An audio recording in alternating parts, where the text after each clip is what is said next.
बंधुगण मोर नाम नेहा एवं मोर बयस 27 वर्ष मु सुंदर एवं गोरा देखा जाउथिली। मोर विवाह को 5 वर्ष होइगलानी किंतु मु आज जाए मां होई पारिली नाही कारण मो स्वामी रमेश मोठारू बहुत बड़ुथिले एवं देखिबाकू मध्य बहुत कला थिले। मो स्वामी रमेश सहर रे एक सरकारी चाकरी करुथिले तेणु आमे सहर रे रहुथिलु। मु मो स्वामी को आदौ पसंद करू नथिली किंतु तांको धन संपत्ति देखि मु तांको विवाह करिथिली। गोटिए दिन मो स्वामी तांको पुतुरांकू घरकू आनिले। से इंजीनियरी पढ़िबा पई सहरकू आसिथिले। से सहर रे नुआ थिले तेणु तांको कोनोसी रहिबा स्थान मिलिला नाही। सेथिपई मो स्वामी तांको आम घरकू आनिले। से सुंदर थिले एवं तांकर शरीर जिम गला परि थिला। मु तांको चाहि रहिली। तांको देखि मते लागिला जेपरि जणे फिल्म हीरो मो सामना रे ठिया होइछंती। मो स्वामी मते तांको सहित परिचय कराइले कारण से प्रथम थर पई आम घरकू आसिथिले। मु तांको पूर्वरु केबे देखि नथिली। तांको नाम राहुल एवं तांको बयस 25 वर्ष। मो स्वामी मते कहिले जे राहुल इंजीनियरी पढ़िबा पई सहरकू आसिछि एवं जे पर्यंत तांकर रहिबा व्यवस्था न हुए राहुल एठारे रहिबे। एथिरे मु मो स्वामी को कहिथिली जे तुमे ड्यूटी को जिबा परे मु मध्य घरे एका बहुत बोर होई जाए। राहुलଙ୍କ जोगु मोर समय मध्य भल भाबरे बीती जिवो। तापरे मो स्वामी तांकु तांको रूम देखाई कहिले जे मु सारा दिन ड्यूटी रे थाए तेणु राहुल रो भल जत्न नेबाकू से केबे भी तुमको किछि कहिबे नाही जे तांको कोन दरकार कारण से बहुत लाजकुला। एहा उपरे मु मो स्वामी को कहिली जे तुमे आदौ चिंता कर नाही मु तांकर जत्न नेबाकू अछि। ता परदिन मु टिके शीघ्र उठिली एवं गाधोई सारी रोसई घरकू गली। तापरे मो सामनारे दृश्य देखि मु मोर धार्य हराइली। राहुल हलरे व्यायाम करुथिबारु मु तांकु देखिकी मो मन शांति करुथिली। तांकर चिकणिया शरीर देखि मु तांको प्रति आकर्षित हेबाकू लागिली। तापरे तांकर नजर मो उपरे पड़िला एवं से शीघ्र तांकर सार्ट पिंधि तांको रूमकू गले। तापरे मु निजको शांत करी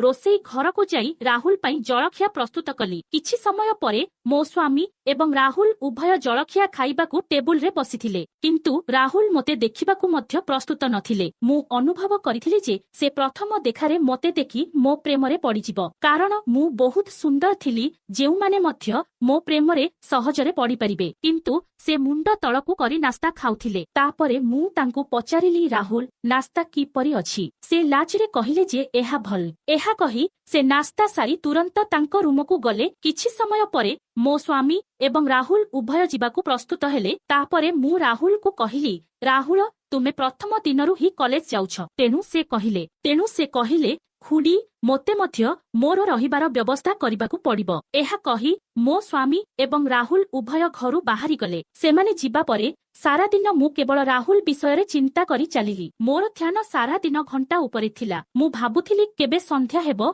एवं राहुल घरकू आसिबे। मु जानि नाही काहिकी किंतु मु तांको प्रति बहुत आकर्षित हेउथिली। मु निश्चित थिली जे आजी नुहे तेबे काली से निश्चित भाबरे मो प्रेम रे पड़िजिबे। रातिरे मु एक बहुत सुंदर बाइगणी नाइटी पिंधि प्रस्तुत होई गली। मो विवाह को 5 वर्ष बीती गला किंतु आज पर्यंत मु केबे मो स्वामी पई एपरी प्रस्तुत होई नथिली। विवाह परे प्रथम किछि दिन मु मो स्वामी पई प्रस्तुत हेउथिली किंतु धीरे धीरे घर कामरे व्यस्त थिबारु मु केबे निज प्रति ध्यान देउ नथिली। जदि मोते बाहर को जिबाकू पड़े तेबे मु प्रस्तुत हेउथिली कारण बाहरे युवक एवं बुद्धिमान पुओ माने थिले। जेतेबेले मु मो स्वामीଙ୍କ सहित बाहर को जाउथिली समस्ते मते देखि मो स्वामी को कहुथिले जे तुमर स्त्री बहुत सुंदर। तांको कथा सुनी मु निजको बहुत गर्वित अनुभव करुथिली एवं मो स्वामी बहुत रागी जाउथिले। तापरे राति 8टारे मो स्वामी एवं राहुल घरकू आसिले। जेतेबेले मु द्वार खोलिली मो स्वामी मते देखि बहुत खुशी हेले कारण बहुत दिन परे मु एपरी प्रस्तुत होइथिली किंतु जेउ व्यक्तिଙ୍କ पई मु एते प्रस्तुत होइथिली से मो आड़को चाहिले नाही। से भीतर को आसी सीधा तांको रूम को गले। तांको आचरण देखि मु बहुत रागी गली। से निजको कोन भाबिथिले एते सुंदर महिला तांको आगरे थाई मध्य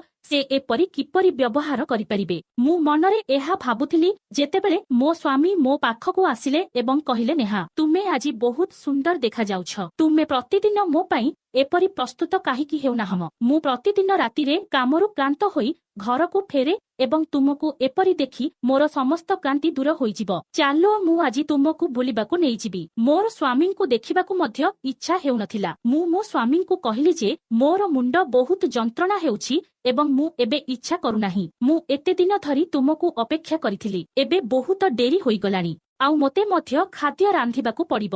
ଏହା କହି ମୁଁ ମୋ ରୁମକୁ ଗଲି ଏବଂ ଦର୍ପଣରେ ନିଜକୁ ଦେଖିବାକୁ ଲାଗିଲି। ରାଗରେ ମୁଁ ମୋର ପୋଷାକ ବଦଳାଇ ରୋଷେଇ ଘରକୁ ଖାଦ୍ୟ ରାନ୍ଧିବାକୁ ଗଲି। ଏହାପରେ ଗୋଟିଏ ସପ୍ତାହ ବିତିଗଲା, କିନ୍ତୁ ରାହୁଲ ମୋ ସହିତ ସମାନ ବ୍ୟବହାର କରୁଥିଲା। ସେ ମୋ ଆଡ଼କୁ ଥରେ ବି ଚାହିଁଲା ନାହିଁ। ମୁଁ ଯେତେ ତାଙ୍କ ନିକଟତର ହେବାକୁ ଚାହୁଁଥିଲି, ସେ ସେତେ ମୋଠାରୁ ଦୂରେଇ ରହୁଥିଲା। ଏବେ ମୋତେ ଯେକୌଣସି ମୂଲ୍ୟରେ ତାଙ୍କୁ ପାଇବାକୁ ପଡ଼ିବ ଏବଂ ଏବେ ମୋ ପାଖରେ ମାତ୍ର କିଛି ଦିନ ଥିଲା। କାରଣ ଯଦି ସେ ଅନ୍ୟ କୌଣସି ସ୍ଥାନରେ ରହିବାକୁ ଜାଗା ପାଏ, ତେବେ ସେ ମୋତେ ଫେରି ପାଇବାର ସୁଯୋଗ ପାଇବ ନାହିଁ ଏବଂ ଯଦି ସେ ମୋ ପ୍ରେମରେ ଫସିଯାଏ, ତେବେ ମୁଁ ତାକୁ ଏଠାରୁ ଯିବାକୁ ଦେବି ନାହିଁ। ଗୋଟିଏ ଦିନ ମୁଁ ଗାଧୋଇ ସାରି ବାଥରୁମ ବାହାରକୁ ଆସୁଥିଲି। ତାପରେ ମୋ ମନରେ ଏକ ଧାରଣା ଆସିଲା ଏବଂ ବାଥରୁମ ବାହାରକୁ ଆସିବା ସମୟରେ ମୁଁ ଜାଣିଶୁଣି ଖସିଯିବାର ଅଭିନୟ କଲି ଏବଂ ତଳେ ପଡ଼ିଗଲି। କିନ୍ତୁ ମୋର ଗୋଡ଼ ପ୍ରକୃତରେ ଆଘାତ ପାଇଲା। ମୋର ଚିତ୍କାର ଶୁଣି ମୋ ସ୍ୱାମୀ ଏବଂ ରାହୁଲ ଦୁହେଁ ଦୌଡ଼ି ଆସିଲେ। ତାପରେ ମୋ ସ୍ୱାମୀ ତୁରନ୍ତ ମୋତେ ରୁମକୁ ନେଇଗଲେ ଏବଂ ବସାଇଲେ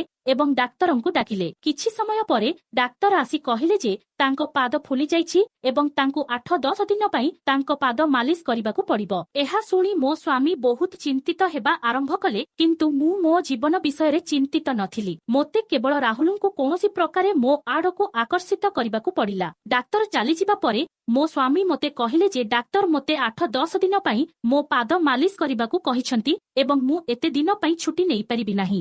ଏବେ କଣ କରିବା? ତୁମର ଯତ୍ନ କିଏ ନେବ? ତୁମେ ଗୋଟିଏ ସ୍ଥାନରୁ ହଲି ମଧ୍ୟ ପାରିବ ନାହିଁ। ତାପରେ ରାହୁଲ କହିଲେ, କାକା ଚିନ୍ତା କର ନାହିଁ, ମୁଁ ଖୁଡ଼ୀଙ୍କର ଯତ୍ନ ନେବି। ଏହା ଉପରେ ମୋ ସ୍ୱାମୀ ତାଙ୍କୁ କହିଲେ ଯେ ତୁମେ କଲେଜ ଯିବ ନାହିଁ। ତାପରେ ରାହୁଲ କହିଲେ, କାକା ମୋର କଲେଜ ଏବେ ଆରମ୍ଭ ହୋଇଛି, ତେଣୁ ମୁଁ କିଛି ଦିନ ପାଇଁ ଛୁଟି ନେଲେ କୌଣସି ଅସୁବିଧା ନାହିଁ। ମୋ ସ୍ୱାମୀ ରାହୁଲଙ୍କ କଥା ଶୁଣି ବହୁତ ଖୁସି ହେଲେ। ସେ କହିଲେ, ଠିକ ଅଛି ରାହୁଲ, ଏବେ ମୁଁ ଚିନ୍ତା ନକରି ମୋର ଡ୍ୟୁଟିକୁ ଯାଇପାରିବି। ଏହା କହି ମୋ ସ୍ୱାମୀ ଡ୍ୟୁଟିକୁ ଗଲେ। ଏବେ ମୋର ଏକ ଭଲ ସୁଯୋଗ ଥିଲା। ରାହୁଲ ପ୍ରତିଦିନ ମୋ ପାଦ ମାଲିସ କରୁଥିଲେ, କିନ୍ତୁ ସେ ମୋ ଆଡ଼କୁ ଚାହିଁଲେ ନାହିଁ। ଏହିପରି 3-4 ଦିନ ବିତିଗଲା ଏବଂ ଗୋଟିଏ ଦିନ ମୁଁ ମୋ ରୁମରେ ଥିଲି ଏବଂ ରାହୁଲ ହଲରେ ଥିଲେ। ତାପରେ ମୁଁ ତାଙ୍କୁ ମୋ ରୁମକୁ ଡାକିଲି। ସେ ତୁରନ୍ତ ମୋ ରୁମକୁ ଆସିଲେ। ମୁଁ ତାଙ୍କୁ କହିଲି, ମୁଁ ଏଠାରେ ବସି ବହୁତ ବିରକ୍ତ ହେଉଛି, ମୋତେ ରୁମକୁ ନେଇଯାଅ। ତେଣୁ ସେ କହିଲେ, ଖୁଡ଼ୀ, ମୁଁ ତୁମକୁ ନେଇପାରିବି ନାହିଁ। ଯେତେବେଳେ କାକା ଘରକୁ ଆସିବେ, ସେ ତୁମକୁ ହଲକୁ ନେଇଯିବେ। ଯଦି ତୁମକୁ କିଛି ଦରକାର ହୁଏ, ମୋତେ କୁହ, ମୁଁ ତୁମ ପାଇଁ ଆଣିବି। ମୁଁ ତାଙ୍କୁ କିଛି କହିପାରିଲି ନାହିଁ। ମୁଁ ତାଙ୍କୁ କହିଲି, ଠିକ ଅଛି, ମୋର ଏବେ କିଛି ଦରକାର ନାହିଁ। ଯେତେବେଳେ ମୋର କିଛି ଦରକାର ପଡ଼ିବ, ମୁଁ ତୁମକୁ ଫୋନ କରିବି। ମୋ କଥା ଶୁଣି ସେ ହଲକୁ ଫେରିଗଲେ ଏବଂ ବସିଗଲେ। ମୁଁ ଏବେ ତାଙ୍କ ଉପରେ ବହୁତ ରାଗିଗଲି। ଯାହାଙ୍କ ପାଇଁ ମୁଁ ମୋ ଜୀବନକୁ ବିପଦରେ ପକାଇଥିଲି, ସେ ମୋ ବିଷୟରେ ଆଦୌ ଚିନ୍ତା କଲେ ନାହିଁ। ପରଦିନ ମୁଁ ଜାଣିଶୁଣି ବିଛଣାରୁ ତଳେ ବସି ପଡ଼ିଲି ଏବଂ ମୁଁ ବିଛଣାରୁ ପଡ଼ିଯାଇଥିବାର ଅଭିନୟ କଲି ଏବଂ ଜୋରରେ ଡାକିଲି। ସେ ମୋ ରୁମକୁ ଦୌଡ଼ି ଆସିଲେ ଏବଂ ମୋତେ ପଡ଼ିଯାଇଥିବା ଦେଖି ସେ ତୁରନ୍ତ ମୋତେ ଉଠାଇବାକୁ ଲାଗିଲେ। ସେ ମୋର ଗୋଟିଏ ହାତ ତାଙ୍କ କାନ୍ଧରେ ରଖିଲେ ଏବଂ ତାଙ୍କର ଅନ୍ୟ ହାତ ମୋ ହାତରେ ଥିଲା। ମୁଁ ତାଙ୍କ ସ୍ପର୍ଶର ମଜା ନେଉଥିଲି। ମୁଁ ତାଙ୍କ ବାହୁରେ ହଜିଯିବା ପରି ଅନୁଭବ କରୁଥିଲି। ତାପରେ ସେ ମୋତେ ବେଡ୍ ଉପରେ ବସାଇ କହିଲେ, ଖୁଡ଼ୀ, ତୁମେ କୌଣସି ସ୍ଥାନରେ ଆଘାତ ପାଇଛ କି? ମୁଁ କହିଲି, ନା, ମୋର କୌଣସି ସ୍ଥାନରେ ଆଘାତ ନାହିଁ। ସେ କହିଲେ, ଠିକ ଅଛି, ନିଜର ଧ୍ୟାନ ରଖ।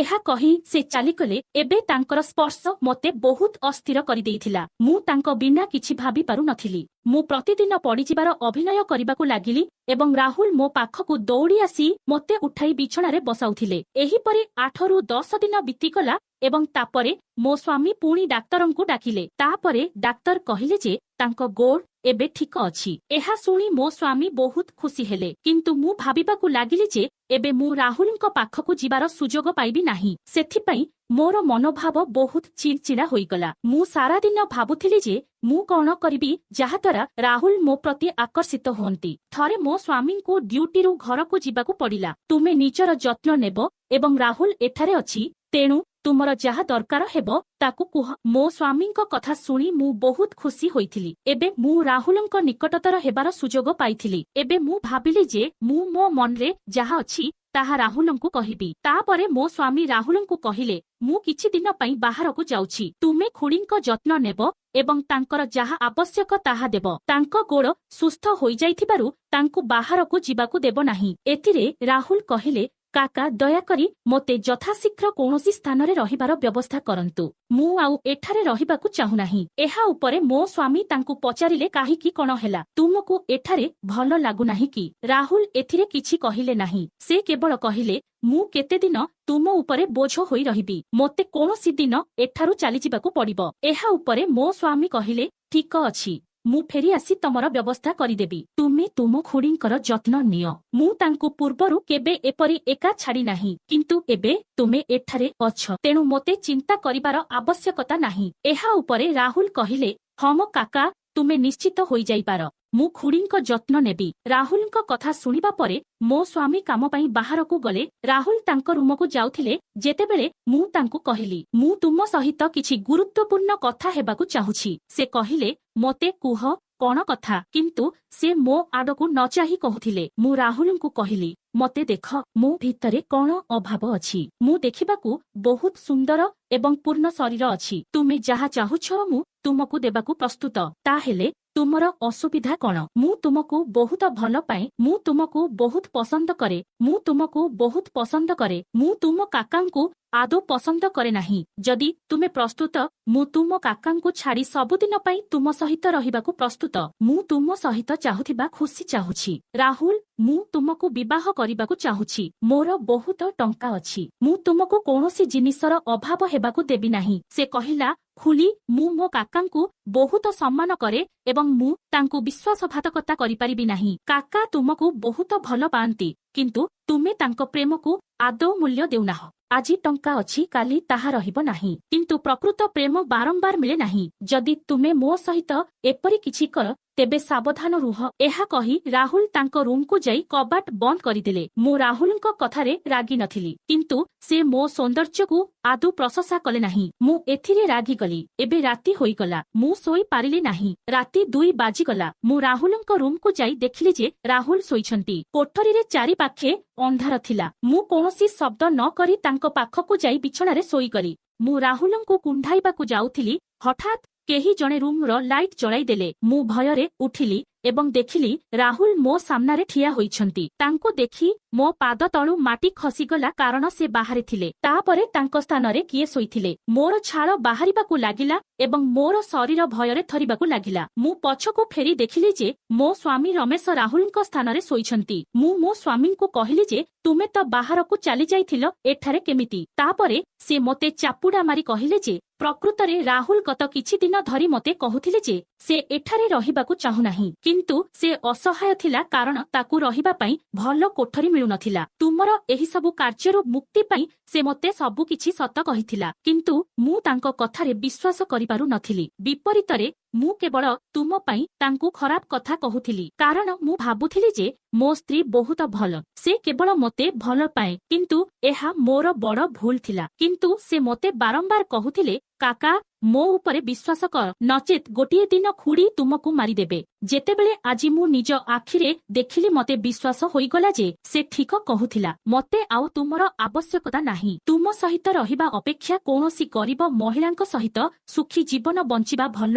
ଏହା କହି ମୋ ସ୍ୱାମୀ ମୋତେ ଘରୁ ବାହାର କରିଦେଲେ। ବନ୍ଧୁମାନେ, ଯଦି ତୁମକୁ କାହା